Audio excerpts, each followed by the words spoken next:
बीते सोमवार 25 मई को नई दिल्ली में राष्ट्रपति भवन में पद्म पुरस्कार का भव्य आयोजन हुआ। भारत के इस सबसे बड़े नागरिक सम्मान समारोह में सिनेमा, संगीत और थिएटर जगत की मशहूर हस्तियों को सम्मानित किया जा रहा था, जहां विजेताओं को राष्ट्रपति द्रौपदी मुर्मू अपने हाथों से ये सर्वोच्च सम्मान प्रदान कर रही हैं। आपको बता दें कि पद्म पुरस्कार समारोह की शुरुआत से पहले राष्ट्रगान हुआ।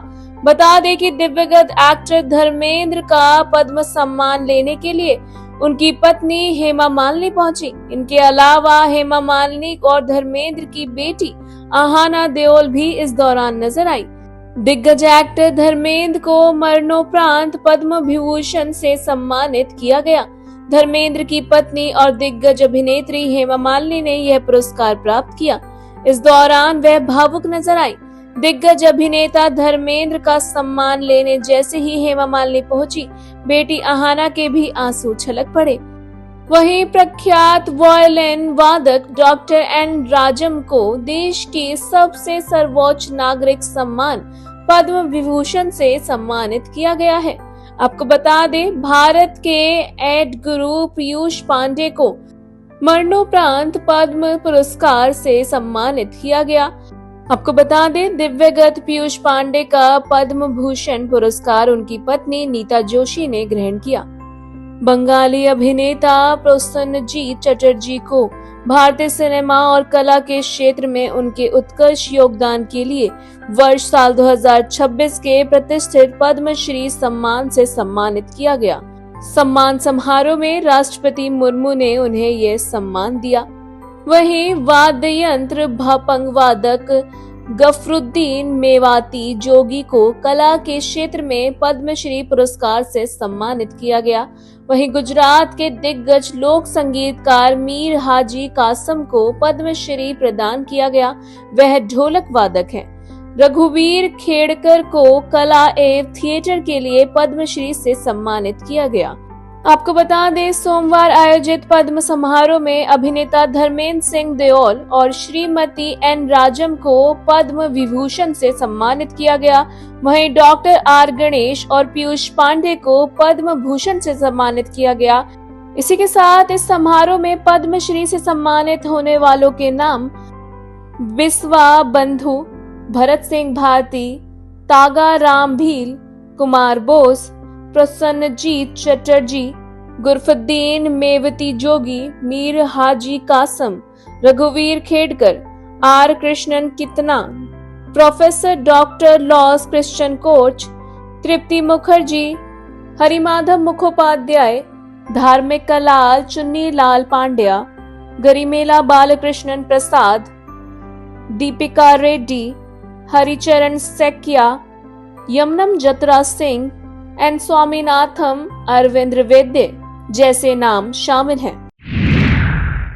करण कुंद्रा और तेजस्वी प्रकाश टीवी के सबसे फेमस कपल्स में से एक हैं।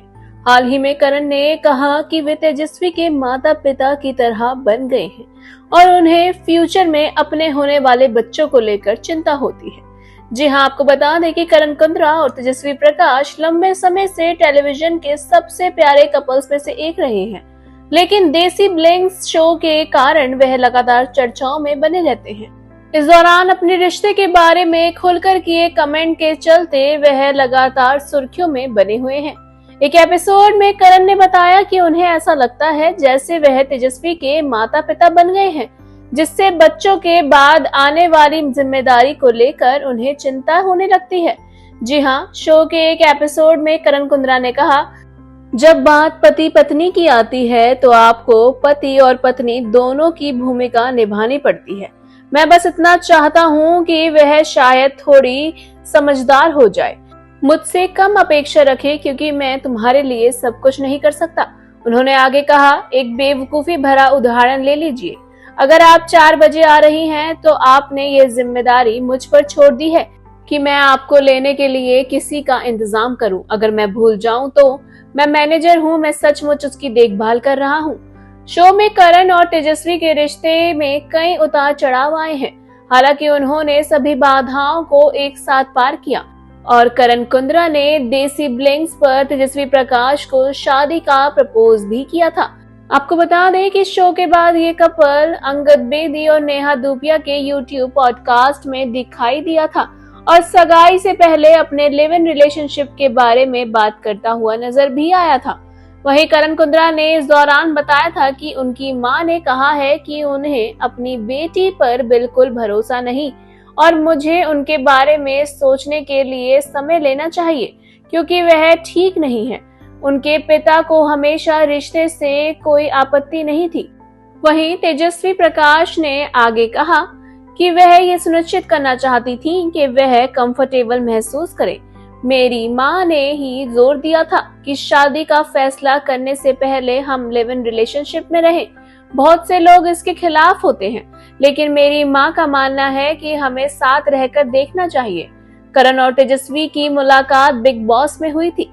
आपको बता दें, शो के दौरान उन्हें प्यार हो गया था, जो शुरुआत में दोस्ती के रूप में शुरू हुआ था वह धीरे धीरे प्यार में बदल गया क्योंकि दोनों ने साथ में ज्यादा समय बिताया। उनकी केमिस्ट्री जल्द ही सीजन के सबसे बड़े विषयों में से एक बन गई, जिसके चलते फैंस ने उन्हें तेजरन का नाम दिया। फैंस अब ये जानने के लिए एक्साइटेड हैं कि उनकी शादी कब होने वाली है। आपको बता दें कि रियल लाइफ में तो पता नहीं, लेकिन शो में जरूर करण ने तेजस्वी को शादी के लिए प्रपोज कर दिया है। इनकी शादी कब होगी ये तो देखना दिलचस्प होने वाला है। शो से जुड़ी आगे की इंटरेस्टिंग अपडेट पाने के लिए हमारे चैनल मायापुरी कट को सब्सक्राइब करना ना भूलें and also don't forget to press the bell icon.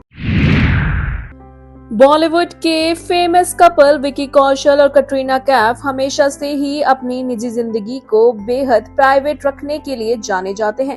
शादी के बाद से लेकर अब तक दोनों ने अपनी पर्सनल लाइफ को मीडिया की चकाचौंध से काफी दूर रखा है।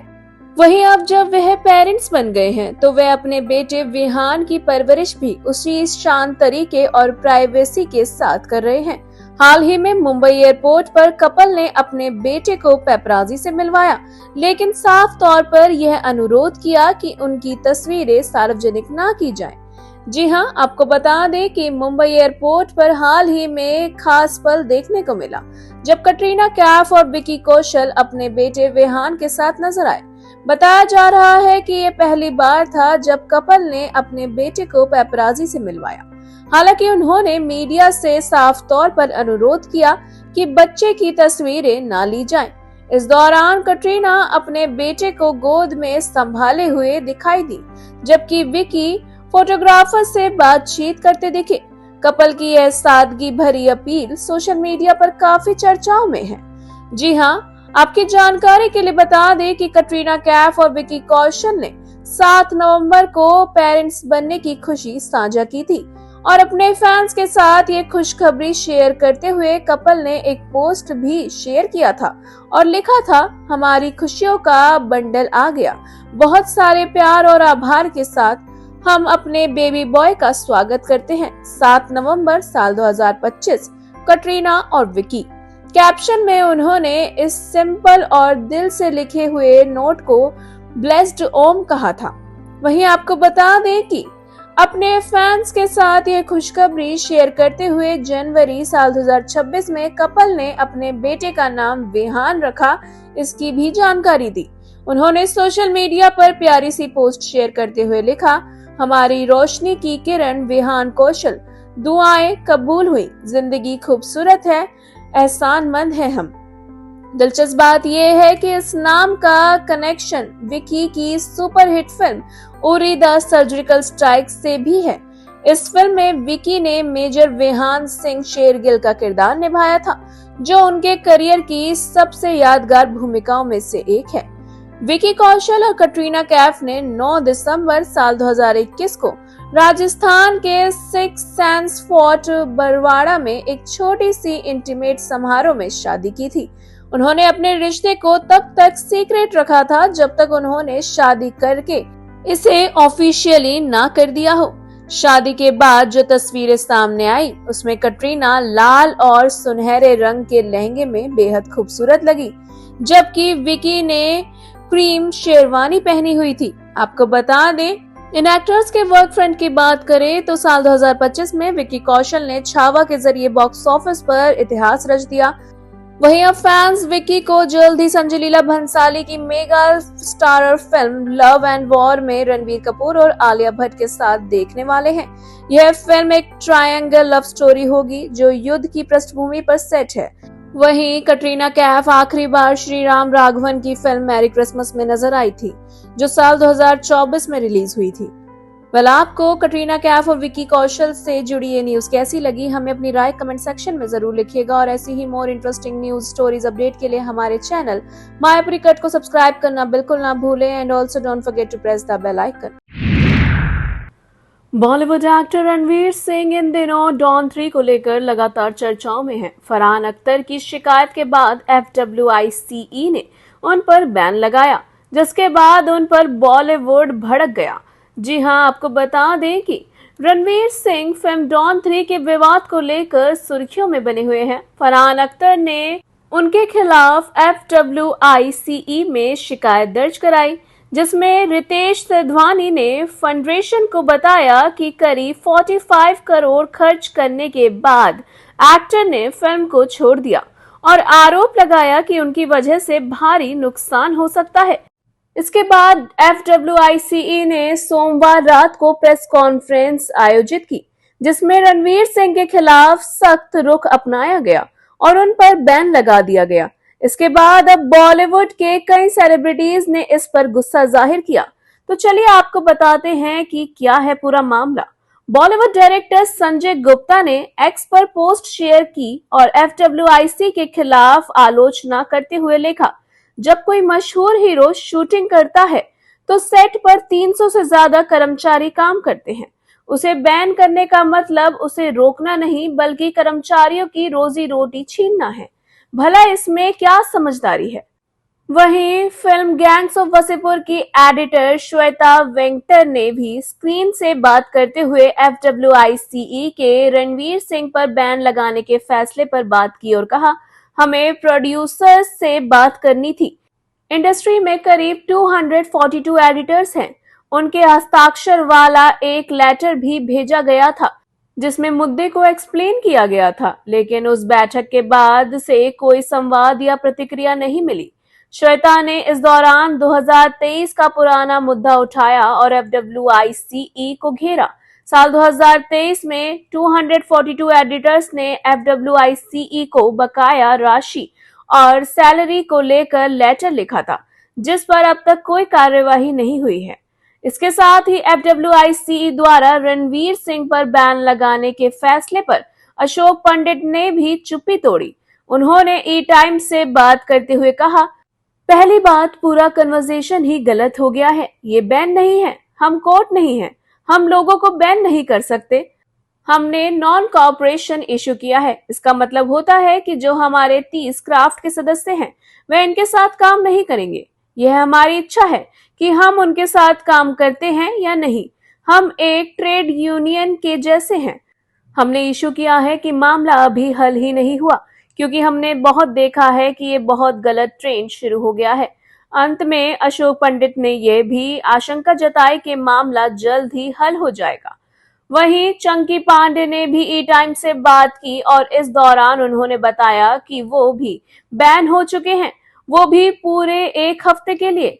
उनसे सवाल किया गया था कि क्या आप भी कभी बैन हुए हैं, तो इस पर अभिनेता ने बताया, हाँ, मैं पूरे करियर में एक बार बैन हुआ, वो भी 1 हफ्ते के लिए। उन दिनों मैं 1987 में आग ही आग की शूटिंग कर रहा था। उस समय स्ट्राइक चल रही थी और कोई भी शूटिंग नहीं कर रहा था। इतना ही नहीं, मनोज वाजपेयी ने भी FWICE के इस फैसले पर आपत्ति जताई है। वहीं बहरहाल अगर रणवीर सिंह और डॉन 3 के विवाद के बारे में बात की जाए तो फरहान अख्तर ने FWICE में जाकर एक्टर के खिलाफ शिकायत दर्ज कराई थी कि उन्होंने फिल्म की शूटिंग शुरू होने के करीब 3 हफ्ते पहले ही फिल्म छोड़ दी। जबकि रितेश सिधवानी ने फेडरेशन को जानकारी दी कि वे इस पर करीब 40 से 45 करोड़ रुपए खर्च कर चुके हैं। ऐसे में रणवीर का फिल्म छोड़ना बड़ा घाटा हो सकता है। फेडरेशन की ओर से PC में जानकारी दी गई कि उन्होंने कई बार रणवीर सिंह को इस मामले को लेकर नोटिस भेजा, लेकिन उन्होंने कोई रिस्पांस नहीं दिया। हालांकि पीसी से पहले उनके पास उनका मेल आया था जिसमें उन्होंने मिलने की बात भी कही थी। वहीं अब WICE के सख्त रवैये के बाद रणवीर सिंह के स्पोक्सपर्सन ने मामले पर रिएक्शन दिया। IANS के मुताबिक एक्टर के स्पोक्सपर्सन ने कहा कि अभिनेता अभी अपने प्रोजेक्ट पर फोकस कर रहे हैं और वह किसी भी तरह की अफवाहों और चीजों पर प्रतिक्रिया देना उचित नहीं समझते हैं। उन्होंने हमेशा से ही सबका सम्मान किया है और चुप रहना उचित समझा है। आगे भी उनका ये रवैया जारी रहेगा।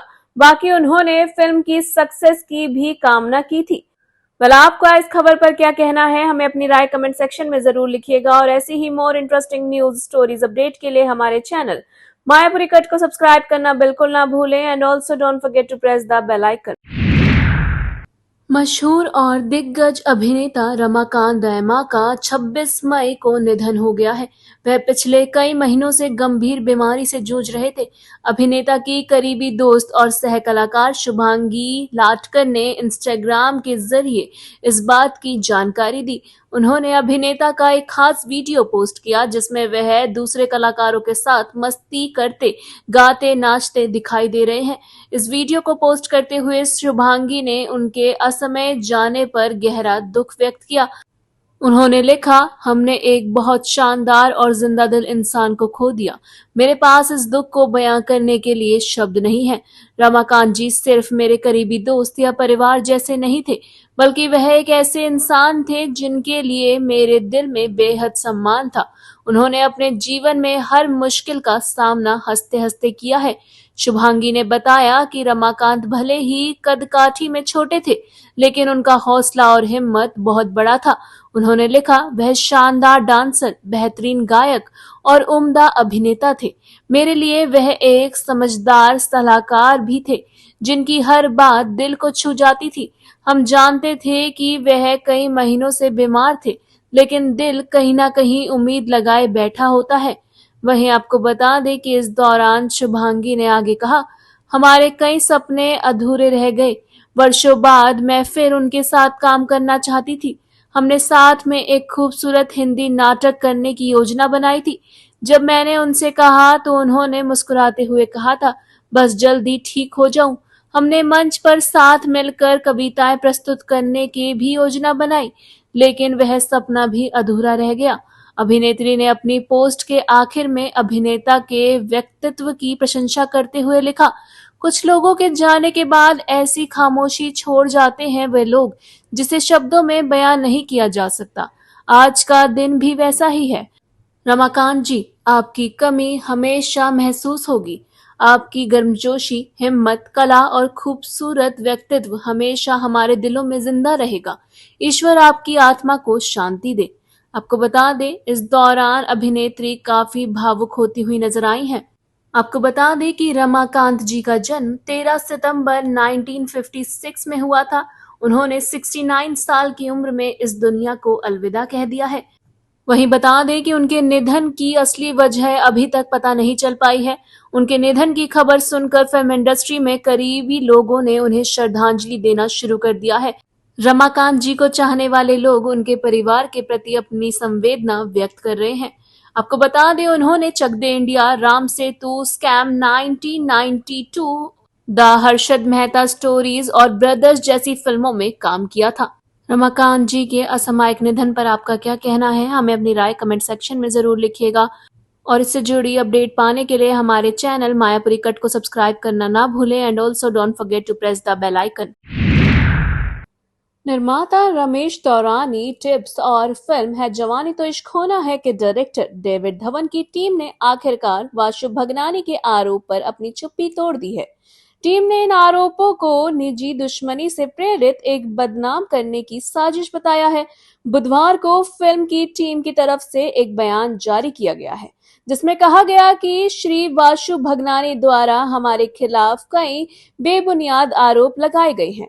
बयान में आगे कहा गया, हमें साफ तौर पर समझ आ रहा है कि यह एक सोची समझी साजिश है जिसका मकसद हमारी फिल्म है जवानी तो इश्क होना है कि रिलीज को नुकसान पहुंचाना है।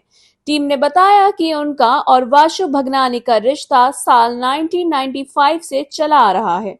उन्होंने कहा, उस समय हमने उन्हें एक ऐसे प्रोजेक्ट में 50% साझेदारी और निर्माता का क्रेडिट दिया था जिसकी पूरी तैयारी हमने पहले ही कर ली थी। फिल्म कुली नंबर 1 बॉक्स ऑफिस पर बड़ी हिट साबित हुई थी। इस फिल्म ने वाशु भगनानी को इंडस्ट्री में नई पहचान भी दिलाई थी। बयान में यह भी कहा गया कि इन वर्षों में हमने हमेशा उन्हें दिल से समर्थन और शुभकामनाएं दी और पुराने रिश्ते की इज्जत करते हुए अब तक हमने चुप रहना बेहतर समझा था। लेकिन टीम का आरोप है कि इसके बावजूद वाशु भगनानी लगातार सोशल मीडिया और दूसरे प्लेटफॉर्म पर गलत जानकारी फैला रहे हैं। बयान में कहा गया, हैरानी की बात यह है कि उन्होंने मुंबई से करीब 2000 किलोमीटर दूर बिहार के कटिहार कोर्ट में कानूनी शिकायत दर्ज कराई।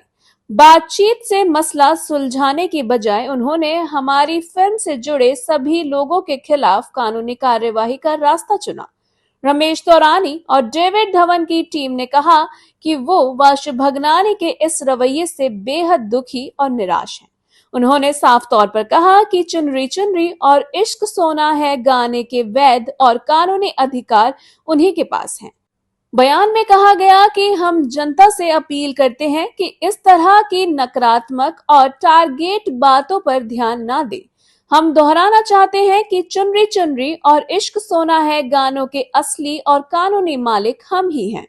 मामला फिलहाल कोर्ट में है और इसलिए इस विषय पर फिलहाल हम यही कहना चाहेंगे। इसी के साथ उन्होंने अपने बयान में आगे कहा कि हमें देश की न्याय व्यवस्था पर पूरा भरोसा है। हमें विश्वास है कि सच की जीत होगी।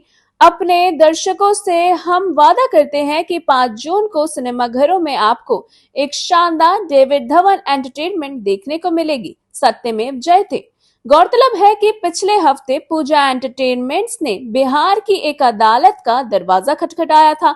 उनका आरोप था कि टिप्स म्यूजिक लिमिटेड उनकी फिल्मों, गानों और दूसरे कॉपीराइट कंटेंट का इस्तेमाल बिना अनुमति के व्यावसायिक रूप से कर रही है। इसके बाद कोर्ट ने कथित तौर पर अंतरिम राहत देते हुए और सभी पक्षों को मामले में यथास्थिति बनाए रखने का आदेश दिया था। इस पर टिप्स की तरफ से जवाब आया था कि संगीत अधिकार कानूनी और वैध समझौते के आधार पर पूरी तरह से हमारे पास है। पिछले करीब 30 सालों से हम पूरी कानूनी प्रक्रिया के तहत अधिकार का इस्तेमाल कर रहे हैं। वहीं 16 मई को एक बयान जारी कर यह दावा किया गया था कि फिल्म है जवानी तो इश्क होना है की कहानी और स्क्रीन प्ले पूरी तरह से ओरिजिनल है और इसका किसी दूसरी फिल्म से कोई मेल नहीं है।